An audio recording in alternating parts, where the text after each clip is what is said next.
students, welcome to Manith Academy. I am Punnarao, faculty for competitive exams. ఈ రోజు APPSC నుంచి ఉన్నటువంటి group 1 group 2 కి సంబంధించినటువంటి ఒక అప్డేట్ తోటి మీ ముందుకు వచ్చాను. ఆ గ్రూప్ 1 గ్రూప్ 2 మాత్రమే కాదు, ఈవెన్ ఎన్విరాన్మెంట్ ఆఫీసర్స్ నోటిఫికేషన్ కూడా రిలీజ్ అయింది. దానికి సంబంధించినటువంటి క్విక్ అప్డేట్స్ తోటి మీ ముందుకు వచ్చాను. డిస్కస్ చేద్దాం ఏంటి అప్డేట్స్ ఏంటంటే, ఫస్ట్ ఏపీపీఎస్సీ నుంచి వచ్చినటువంటి గ్రూప్ 1 గ్రూప్ 2 కానీ మనం గమనించినట్లయితే ఈ గ్రూప్ 1 కి సంబంధించి ఆల్రెడీ ఇప్పుడు స్పోర్ట్స్ కోటాకి సంబంధించినటువంటి అభ్యర్థులు ఎవరైతే ఉన్నారో దానికి సంబంధించినటువంటి డిస్కషన్ జరుగుతూ ఉంది. అండ్ గ్రూప్ 2 సంబంధించినటువంటి అప్డేట్ కూడా మన దగ్గర ఉంటుంది. ఫస్ట్ ఏపీపీఎస్సీ నుంచి వచ్చినటువంటి గ్రూప్ 1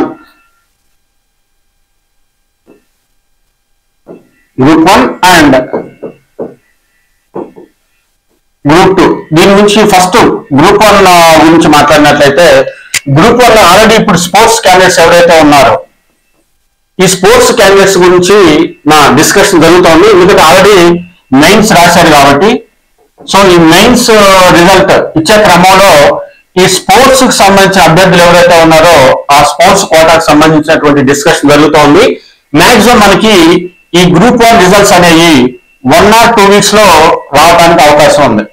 సో ఎవరైతే అభ్యర్థులు గ్రూప్ 1 మెయిన్స్ రాసి స్పోర్ట్స్ ఈ కోటా ఇవన్నీ డిస్కషన్ అయిపోయిన తర్వాత మెయిన్స్ సంబంధించినటువంటి రిజల్ట్స్ 1 or 2 వీక్స్ లో వాళ్ళు అనౌన్స్ చేయడం జరుగుతుంది. APPSC RT 1 or 2 weeks. ఇందులో ఎవరైతే పోస్టులు వస్తాయని ఆశతో ఉన్నారో, హోప్స్ తో ఉన్నారో వాళ్ళందరికీ అడ్వాన్స్డ్ కంగ్రాచులేషన్స్. సో మీరు సాధించాలి అనుకున్నటువంటి మీ గమ్యం జస్ట్ మీకు ఎంతో దూరంలో లేదు, 1 or 2 వీక్స్ ఇంత దూరంలోనే ఉంది. కాబట్టి once again advanced congratulations for all of the aspirants who are going to get the post for the group 1 cadre. Next coming to the group 2. ఈ గ్రూప్ 2 సంబంధించి ఈ రోస్టర్ పాయింట్స్ సంబంధించి ఇంకా కోర్టు కేసు జరుగుతూనే ఉంది. సో ఈవెన్ ఇంకా multiple గా చాలా సార్లు వాదనలో జరుగుతూనే ఉన్నాయి, కానీ ఇంకా it is not yet finalised.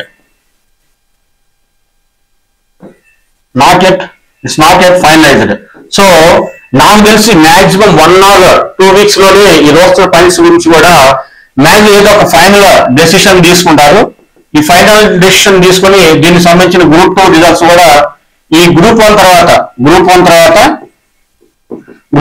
Immediate గా గ్రూప్ 2 రిజల్ట్ కూడా ఇవ్వటం జరుగుతుంది. కాబట్టి గ్రూప్ 1 సంబంధించి హార్డ్లీ మనకు 1 or 2 వీక్స్ లో రిజల్ట్స్ వస్తాయి.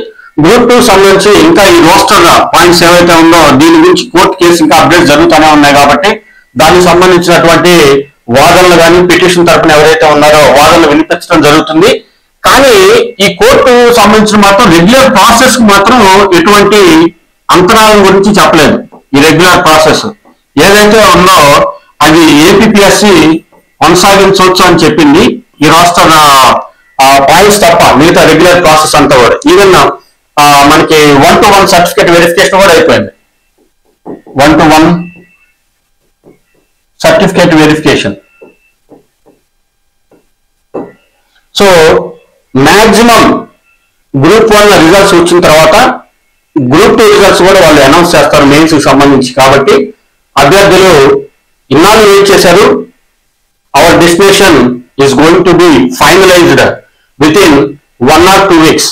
ఇమ్మీడియట్లీ ఆఫ్టర్ గ్రూప్ 1 రిజల్ట్స్ వచ్చిన తర్వాత గ్రూప్ 2 రిజల్ట్స్ కూడా వాళ్ళు అనౌన్స్ చేయడం జరుగుతుంది. ఏపీపీఎస్సీ రెగ్యులర్ వాళ్ళ ప్రాసెస్ లో ఉన్నారు. ఓన్లీ రోస్టర్ పాయింట్స్ గురించి కోర్టు కేసు దాన్ని అప్డేట్ అయిపోతే ఇమ్మీడియట్ గా ఈ రోస్టర్ పాయింట్స్ సంబంధించిన కేసు క్లోజ్ అయిపోయి మనకి మెయిన్స్ రిజల్ట్స్ రావటం జరుగుతుంది.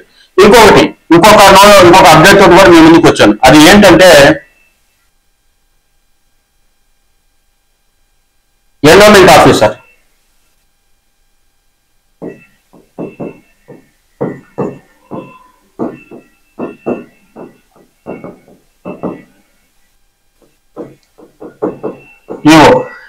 ఎంతో మంది దగ్గర ఈ ఎన్విరాన్మెంట్ ఆఫీసర్స్ గురించి ఈవెన్ కొంతమంది అభ్యర్థులు నాకు కాల్ చేశారు. మోర్ ఓవర్ నెల రోజుల నుంచి వాళ్ళు ఎప్పుడెప్పుడు ఈ ఎన్విరాన్మెంట్ ఆఫీసర్స్ నోటిఫికేషన్ వస్తుందని చాలా ఆశతో వాళ్ళు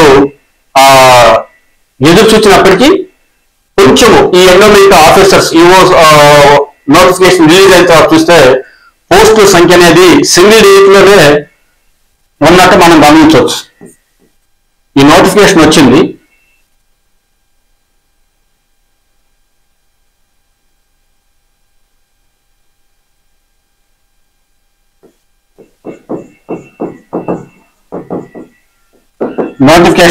కానీ ఓన్లీ 7 పోస్టులు ఇచ్చాడు. మీరు గమనిస్తే ఇదేంటి అంటే బ్యాక్లాగ్ పోస్టులు ఇవన్నీ. Excuse me. ఈ బ్యాక్లాగ్ పోస్ట్ అంటే లాస్ట్ టైం ఆల్రెడీ నోటిఫికేషన్ ఇచ్చి వాళ్ళ రిజల్ట్స్ వచ్చిన తర్వాత కూడా ఎవరైతే పోస్ట్ ఇంకా అయితే ఖాళీ ఉన్నాయో లేదా ఆడియన్స్ ఆల్రెడీ కొంతమంది జాయిన్ అయిపోయి ఉన్నతమైన స్థానానికి వాళ్ళు వెళ్ళినప్పుడు ఆ జాబ్ దానికి సంబంధించిన పోస్ట్ అలాగే పెండింగ్ స్టేటివ్ లో ఉంటుంది. వాళ్ళు కొంతమంది ఇక్కడ 2 సందర్భాలు, కొంతమంది వాళ్ళు అనుకున్నటువంటి పోస్ట్ పర్టికులర్ గా వాళ్ళు జాయిన్ అవ్వకపోవచ్చు. అండ్ మోరోవర్ జాయిన్ అయ్యి కూడా నెక్స్ట్ ఫర్దర్ డిపార్ట్మెంట్ ఎగ్జామ్స్ రాసి ఉన్నతమైన స్థానానికి వెళ్ళినప్పుడు ఆ పోస్ట్ అలాగే పెండింగ్ ఉంటుంది. కాబట్టి దాన్ని బ్యాక్లాగ్ పోస్టులను భర్తీ చేయడానికి ఈ 7 పోస్టులు, ఈ సంఖ్య 7 ఏదైతే ఉందో బ్యాక్లాగ్ పోస్టులు. ఈవెన్ ఫైనాన్స్ డిపార్ట్మెంట్ కూడా దీనికి ఆల్రెడీ క్లియరెన్స్ ఇచ్చేసింది already. By home finance department కూడా ఆల్రెడీ క్లియరెన్స్ ఇచ్చేసింది ఈ పోస్టులకి. మోరోవర్ ఏంటంటే ఇంకొక 130+ పోస్టుల్ని దగ్గర 100 to 130+ పోస్టుల్ని త్వరలోనే ఎండోమెంట్ ఆఫీసర్ రిలీజ్ చేయబోతున్నటువంటి క్రమంలో దీనికి ఇంకా కన్ఫర్మేషన్ రాలేదు కాబట్టి నోటిఫికేషన్ అప్లోడ్ చేయలేదు. ఇప్పటి వరకు అయితే అఫీషియల్ గా మనకు ఉన్నటువంటి ఇన్ఫర్మేషన్ అంతా కూడా ఇక్కడ 7 పోస్టులకి పరిమితం చేసినట్టుగా మనం గమనించవచ్చు. సో ఏదైనా సరే ఈ ఎండోమెంట్ ఆఫీసర్కి ఎవరెవరైతే మీరు ప్రిపేర్ అవుతున్నారో వాళ్ళందరూ కూడా ఈ ఎండోమెంట్ ఆఫీసర్కి మనకు కావాల్సిన ఒక జాబే కాబట్టి ఉన్న సంఖ్య అంతా కాకుండా మీ ప్రిపరేషన్ ఇప్పటికే మీరు కొనసాగించండి. ఈ ఎండోమెంట్ ఆఫీసర్ లో 2 పేపర్స్ ఉంటాయి, తెలిసిందే కదా. ఎండోమెంట్ ఆఫీసర్ కి 2 పేపర్స్ ఉంటాయి, paper 1 and paper 2. Paper 1 and paper 2 first వచ్చేసి mental ability and general studies. తర్వాత పేపర్ 2 వచ్చేసి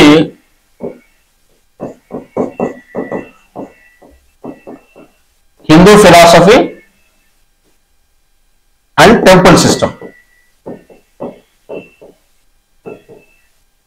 సో ఇట్లా ఉంది కాబట్టి పేపర్ ఎవరైతే ఈ జనరల్ స్టడీస్ ఎవరైతే ప్రిపేర్ అవుతున్నారో ఈ మెంటల్ ఎబిలిటీ ఈ 2 పేపర్ 1 అనేది కామన్ ఈవెన్ మన గ్రూప్ 1 గ్రూప్ 2 కూడా మనకు కనపడతా ఉంటుంది. సో ఈ పేపర్ 2 మాత్రమే కొత్తగా రాసేటువంటి అభ్యర్థులకి ఇది కొంచెం క్రిటికల్ గా అనిపించవచ్చు. బట్ ఏదేమైనా సరే ఉన్నటువంటి నోటిఫికేషన్ సిలబస్ లో ఏదైతే ఉందో అంత పెద్ద హెవీగా అయితే సిలబస్ ఏమీ లేదు. హిందూ ఫిలాసఫీ అంటే రామాయణం కానీ మహాభారతం కానీ, తర్వాత టెంపుల్ సిస్టమ్ లో ఏ టెంపుల్ ఎలా డిజైన్ చేశారు, ఏ సంవత్సరంలో ఆ టెంపుల్ ని వాళ్ళు నిర్మించారు, దానికి సంబంధించినటువంటి అప్డేట్స్ కానీ లేకపోతే కంప్లీట్ టెంపుల్స్ గురించి మాత్రం టెంపుల్ సిస్టమ్ లో చూడొచ్చు. హిందూ ఫిలాసఫీలో అయితే రామాయణం మహాభారతం మనకు ఉన్నటువంటి హిందూ గ్రంథాల నుంచి మార్క్స్ రావడానికి ఉంది. అండ్ మోరోవర్ సిలబస్ లో వాళ్ళు క్లియర్ కట్ గా మెన్షన్ చేశారు. సో పేపర్ 1 జిఎస్ ఈ ఏదైతే జనరల్ స్టడీస్ మెంటల్ ఎబిలిటీ ఉందో ఇది కామన్ గా మనం గ్రూప్ 1 కి గ్రూప్ 2 కి ఇవంతా కూడా కామన్ సిలబస్ కాబట్టి అభ్యర్థులు ఎటువంటి కన్ఫ్యూజన్ లేకుండా దీని మీద ఫోకస్ చేస్తూ మీ preparation even Hindu philosophy temple system ఈ పేపర్ 2 గురించి కూడా మీరు మీ ప్రయత్నాన్ని మీరు ఏదైతే ప్రిపరేషన్ ఉందో దాన్ని కంటిన్యూ చేస్తే గ్యారంటీగా మీరు జాబ్ కొట్టగలరు. జాబ్స్ ఉన్నాయని ముఖ్యం కాదు, కానీ మీరు ప్రిపేర్ అవుతున్నారు కాబట్టి నిరాశ పడకుండా ఇమీడియట్లీ మీరు కొంచెం ఇబ్బందికరమైన పరిస్థితి 7 పోస్టులు అంటే ఇంకా అప్కమింగ్ మనకి ఫర్దర్ అప్డేట్స్ ఉన్నాయి కాబట్టి ఏ సంఖ్య దగ్గర 130+ maybe number may get confirm in the upcoming days. So మీరు ఏదైతే మీరు ప్రిపరేషన్ కొనసాగిస్తున్నారో దాన్ని కంటిన్యూ చేయండి, నిరాశ పడవద్దు. మనకు కావాల్సిన ఒక్క పోస్టే కాబట్టి ఈ 2 పేపర్స్ మీరు కొలక్షన్గా మీరు ప్రిపేర్ అవ్వగలిగినట్లయితే గ్యారంటీ మీరు అనుకున్నటువంటి పోస్ట్ మీరు సాధించవచ్చు. ముఖ్యంగా ఈ జనరల్ స్టడీస్ మెంటల్ ఎబిలిటీ మాత్రం వెరీ వెరీ ఇంపార్టెంట్. ఆల్రెడీ ఎవరైతే మీరు రాస్తున్నారో వాళ్ళకి కొంచెం దీని మీద అవగాహన ఉంటుంది కాబట్టి దీని మీద కొంచెం ఫోకస్ చేస్తే definitely job will be in your hand and you will reach your success. And what are the target that you are having as a part of environment officers that is coming from the APPSC. Right.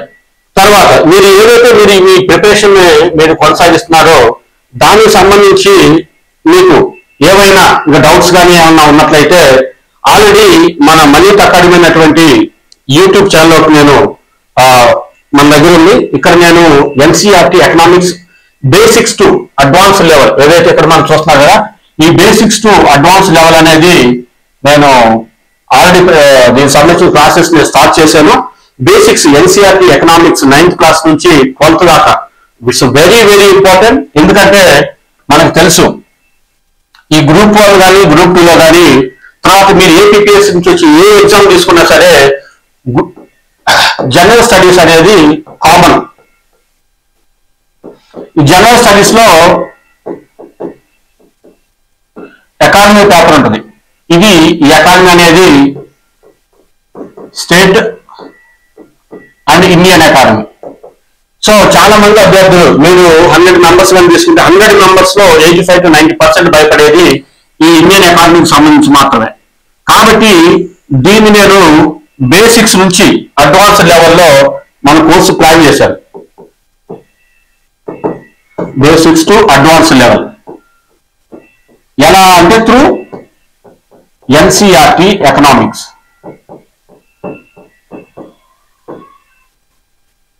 Economics books that is from 9th to 12th with clear cut explanation.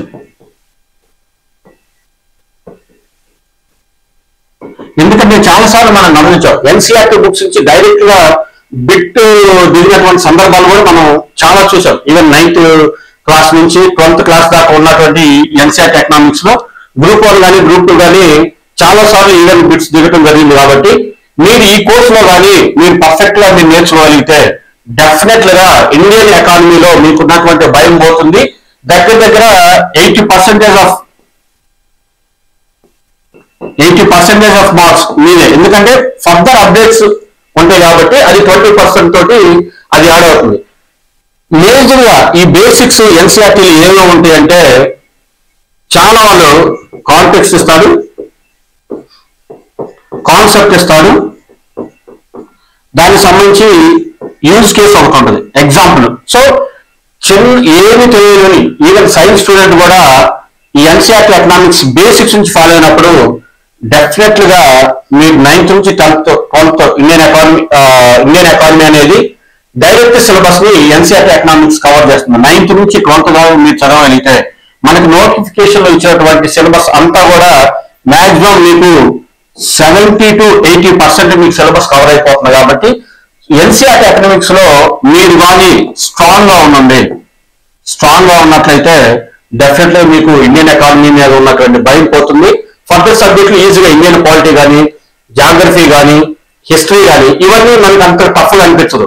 But the moment when we're coming for the Indian economy, ఈ Indian economy అనేది చాలా మంది difficult feel అవుతారు. Even group 2లో కూడా చాలా మంది job పోగొట్టుకోవడానికి, జాబ్ లాస్ అవడానికి ఇండియన్ ఎకానమీలో వాళ్ళు తగినంత మార్క్స్ వాళ్ళు ఎక్స్పెక్ట్ చేయలేదు కాబట్టి, వాళ్ళు అన్ని మార్క్స్ రాలేదు కాబట్టి వాళ్ళ జాబ్ పోయింది. కాబట్టి మనం ఆ తప్పుడు మళ్ళీ రిపీట్ చేయకుండా ఎన్సీఆర్టీ ఎకనామిక్స్ ఫౌండేషన్స్ కానీ మీరు కానీ తీసుకొని దీన్ని ప్రిపేర్ అయినట్లయితే మీ ప్రిపరేషన్ అనేది Indian economy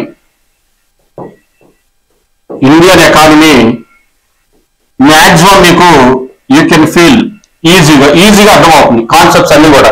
even 11th 12th లోకి వెళ్తే ఇంకా మీకు ఇన్ డీటెయిల్డ్ ఇండియన్ ఎకానమీ అనేది there you can micro economics, అందులో మల్టిపుల్ కాన్సెప్ట్స్ ఉన్నాయి. పావర్టీ అంటే ఏంటి, ఇన్ఫ్లేషన్ అంటే ఏంటి, ప్లానింగ్ కమిషన్ ఆఫ్ ఇండియా కానీ మనకి నీతి ఆయోగ్ ఎలా వచ్చింది, 5 years of plannings of economy ఎలా వచ్చింది, ఈవెన్ 3 sectors ఆఫ్ ఎకానమీ కానీ మీకు ఇన్ డీటెయిల్ గా మీరు 9th నుంచి 12th దాకా ఎన్సీఆర్టీ ఎకనామిక్స్ లో మీరు గెయిన్ చేయొచ్చు. కాబట్టి ఈ నాలెడ్జ్ అనేది మీకు డెఫినెట్ గా గ్రూప్ 1 గ్రూప్ 2 ఏపీపీఎస్ ఏది ఇచ్చినా సరే జనరల్ స్టడీస్ లో మీకు ఎన్సీఆర్టీ ఎకనామిక్స్ మీరు గమనించే ఉంటారు. సో ఎన్సీఆర్టీ ఎకనామిక్స్ వాటిని మీరు కానీ కంప్లీట్ చేయగలిగితే డెఫినెట్ గా ఇండియన్ ఎకానమీలో you will become an expertise and you will feel very easy.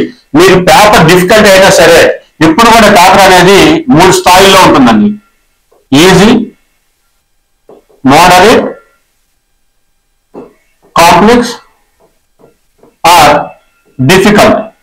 ఈ స్టేజెస్ లో పేపర్ ఉంటుంది. సో మీరు పేపర్ ఎలా ఉన్నా సరే ఎన్సీఆర్టీ ఎకనామిక్స్ ఒక్కసారి కానీ మీరు ప్రిపేర్ అయ్యి నేను చెప్పిన స్టాండర్డ్ కానీ మీరు ఫాలో అయితే డెఫినెట్ గా పేపర్ ఎలా ఉన్నా సరే, even though the paper will be even easy, moderate, complex or difficult, whatever the type of question paper, easily you will be in a position to handle the bit to bit and there is no bit that will go beyond your scope. కాబట్టి NCERT economics 9th నుంచి 12th దాకా మీరు follow అయ్యే పని అయితే Indian ఎకానమీలో మీరు అనుకున్నటువంటి మార్క్స్ గెయిన్ చేయొచ్చు. And more over Indian economy అనేది మీకు జాబ్ డిసైడింగ్ ఫ్యాక్టర్ కాబట్టి మీరు ఆలోచించుకొని ఒకసారి బేసిక్స్ టు అడ్వాన్స్ లెవెల్లో మనం ఆల్రెడీ ఎన్సీఆర్టీ ఎకనామిక్స్ స్టార్ట్ చేసాము. మనీట్ అకాడమీ అనేది మనం ఒక యూట్యూబ్ ఛానల్ క్రియేట్ చేసాము. దీని ద్వారా కొన్ని శాంపుల్ క్లాసెస్, తర్వాత ఎన్సీఆర్టీ ఎకనామిక్స్ ఫౌండేషన్ కోర్స్ ఎందుకు ఇంపార్టెంట్ అని చెప్పి కూడా నేను ఎక్స్ప్లెయిన్ చేశాను. అందులో కొన్ని వీడియోస్ ఉన్నాయి, చూడండి. తర్వాత మీకు టెస్ట్ సిరీస్ కూడా ప్రొవైడ్ చేస్తాను. దీనికి సంబంధించిన కోర్స్ ఎలా ఏంటని చెప్పేసి త్వరలోనే మీకు అప్డేట్ ఇస్తాను. ఈ NCERT economics basics to advance వెళ్లే క్రమంలో మనకి కాన్సెప్ట్ క్లారిటీ, తర్వాత కాన్ఫిడెన్స్. సో మీరు కాన్సెప్ట్ నేర్చుకుంటారు, ఏ కాంటెక్స్ట్ లో మనం ఆ కాన్సెప్ట్ లోకి వచ్చాను కూడా నేను మీకు ఎక్స్ప్లెయిన్ చేస్తాను. కాన్సెప్ట్ మీద మీకు క్లారిటీ ఉంటుంది.